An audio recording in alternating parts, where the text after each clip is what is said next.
Dear children, हम 6th class की civics से पढ़ रहे थे व्हाट इज गवर्नमेंट। हमने गवर्नमेंट के बारे में पढ़ा कि गवर्नमेंट क्या होती है, क्या क्या इसके वर्क होते हैं। Now today's our topic is democratic government, कि लोकतांत्रिक सरकार क्या होती है।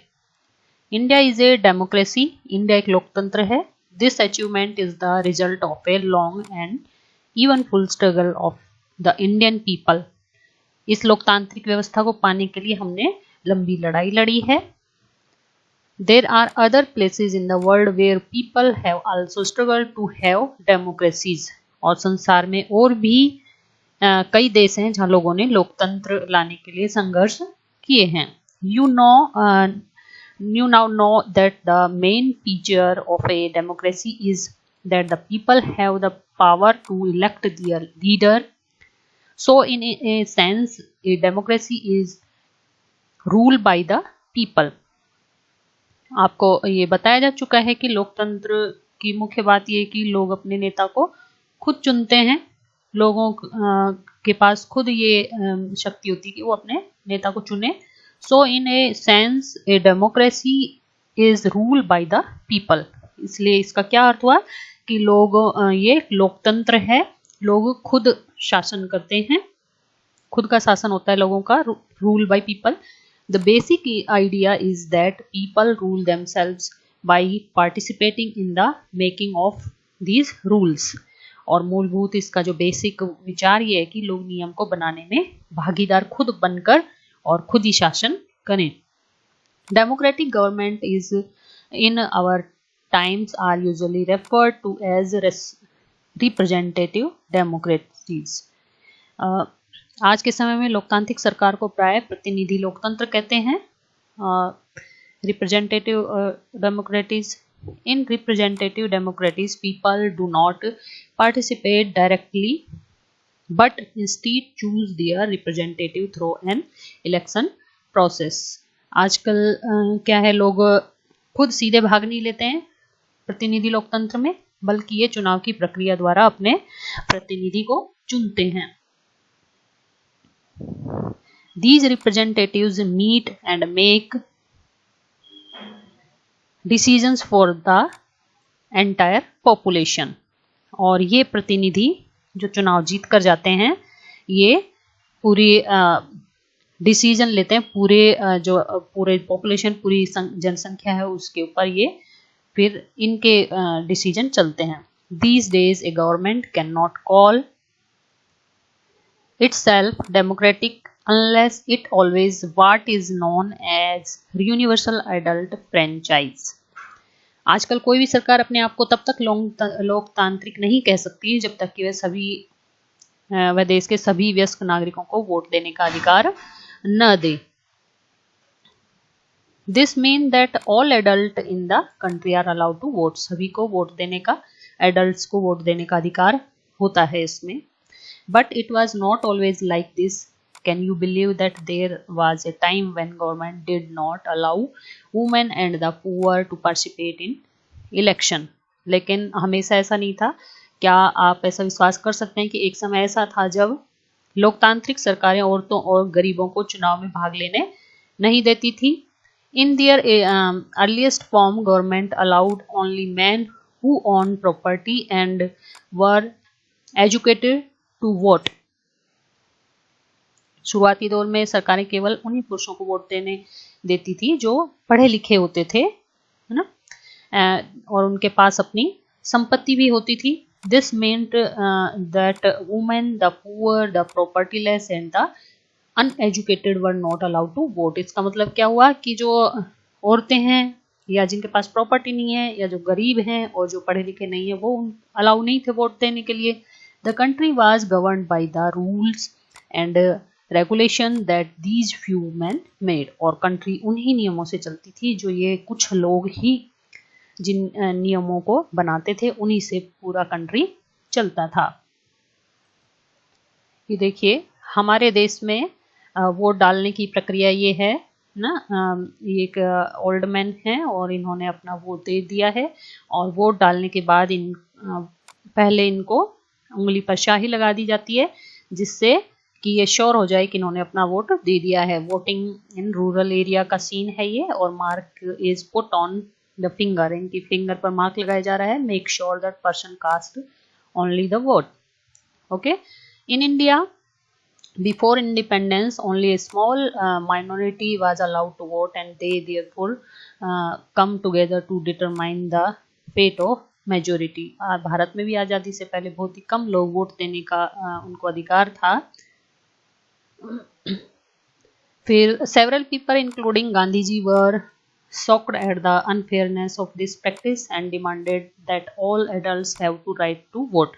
और इस जो ये बात थी, अनफेयर जो बात थी, इसके लिए गांधी जी समेत बहुत सारे लोगों ने इसका विरोध किया और जोर शोर से मांग उठाई कि सभी को वोट देने का अधिकार होना चाहिए। This is known as universal adult franchise, और इसी को यूनिवर्सल एडल्ट फ्रेंचाइज नाम दिया गया।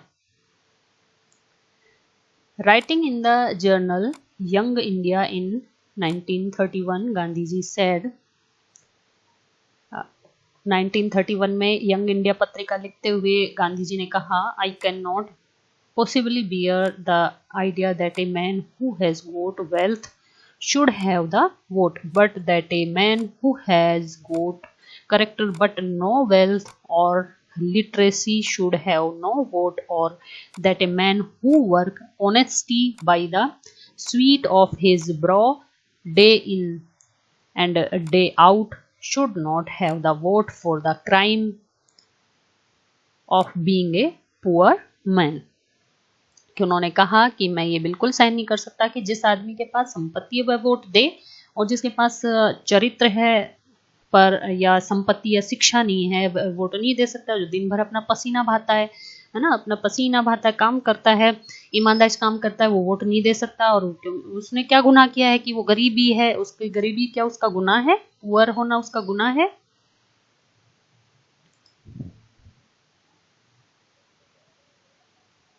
नाउ लुक एट दिस, ये वोट फॉर वुमेन, ये वुमेन ने जो स्ट्रगल किया है वोट्स के लिए उसके बारे में है। Nowhere in the world have government willingly shared power, संसार में कहीं भी सरकारों ने अपने खुद अपनी इच्छा से शक्ति लोगों को नहीं दी है, सबको स्ट्रगल करना पड़ा है। All over Europe and USA women have the poor have had to fight for participation in government, और यहाँ तक कि यूरोप और अमेरिका में भी महिलाओं को, गरीबों को सरकार में अपनी भागीदारी के लिए संघर्ष करना पड़ा था। Struggle to vote got strengthened during the first world war, महिलाओं द्वारा ये पहले जो विश्व युद्ध हुआ था वहीं से ही ये स्ट्रगल शुरू हो गया था। The movement is called the women suffrage movement as the term suffrage usually mean right to vote. इससे प्रथम विश्व युद्ध से मजबूत हो गया था इनका संघर्ष, और इस आंदोलन को महिला मताधिकार आंदोलन कहा, और अंग्रेजी में इसे सफ्रेज मूवमेंट नाम दिया। सफ्रेज का मतलब क्या होता है?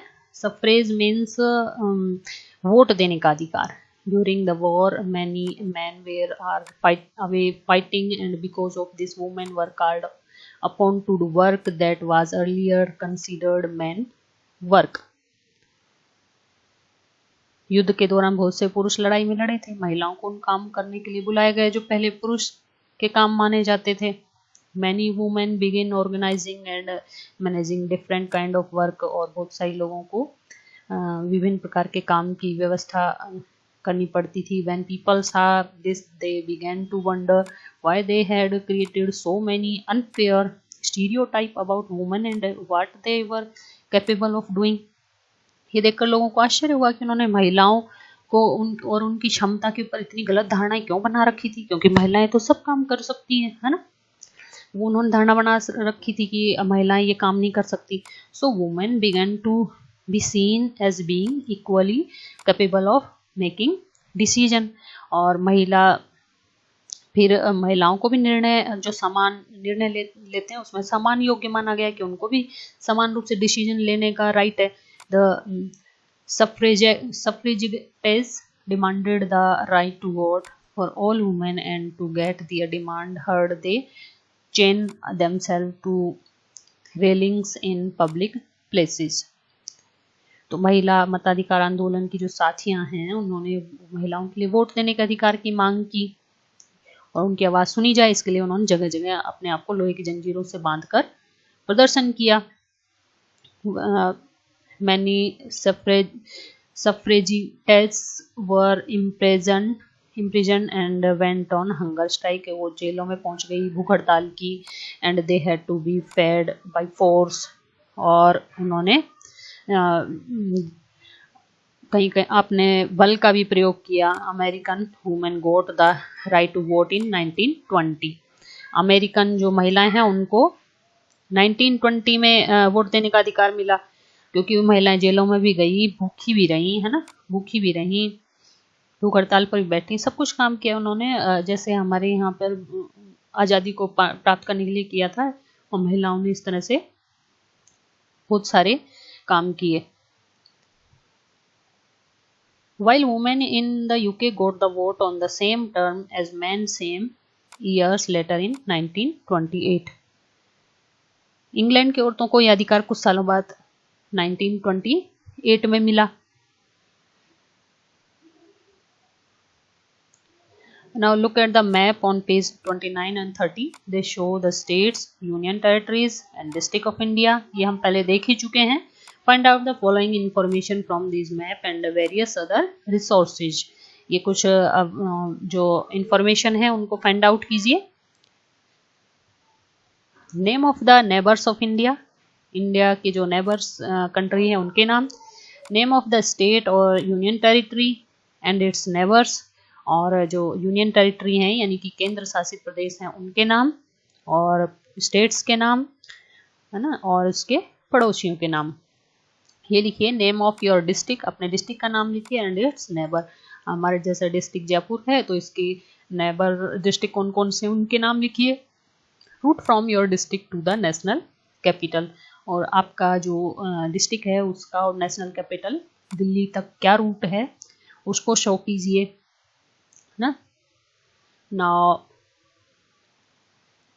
the exercise and questions we will read about the next tomorrow about this। Okay students, you read the lesson and repeat and note down main topics, study well।